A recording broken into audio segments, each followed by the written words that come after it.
Hello, Hornets. Today we're going to be taking a look at exponential growth and decay expressions and functions, and just reminding ourselves about how these work. For example, we know that exponential growth has a general graph that looks like this. This is a growth.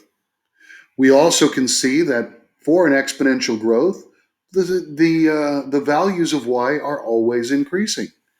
Our limit as we approach infinity is positive infinity, and yet our limit as we approach negative infinity is 0. So it has some very interesting properties and things that we like. We also know that its inverse is a logarithm, and that those logarithms have properties as well. So let's just go ahead and start off by just taking a look at some of our basic properties of logarithm, of exponents, and then we'll look at the properties of logarithms. To start off with, you have to remember that we have various rules. A to any power is 1. That would include e to any power, e to the 0 power is 1. We also have that a to the x times a to the y is a to the x plus y. A to the x divided by a to the y is a to the x minus y. 1 over a to the x is a to the negative x. We have a to the x, the quantity, to the y, means that we're looking at a to the x multiplied y times, and that then implies that I'm looking at a to the x y. So we have lots of interesting properties that we can work with. I would remind people of our mixed number system. A to the 1 over x is giving us the square root, or eighth. Let's see, that should be an x, excuse me. A to the xth root. We know that if I have a to the y divided by x, I'm looking at the xth root of a to the y. And our last one, that mixed number, a to the z y divided by x, is a to the z power, the xth root of a to the y. So all of these are important properties for us to be aware of and for us to work with. Now, when we're dealing with calculus, the most important part for us is to be able to solve and find y-intercepts. So that's where we're going to have to start while we're doing this, is finding our intercepts. Now, we can use properties to do that. For example, here's one where properties work quite well. Solving for this means 3 to the x is the same thing as 3 to the 4th power, and therefore x must be the 4th power. Okay?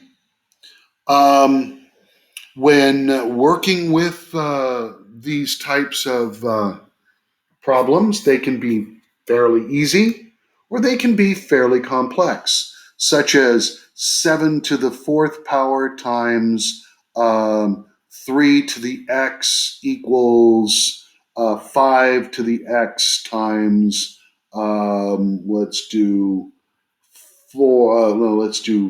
6 to the power of 2.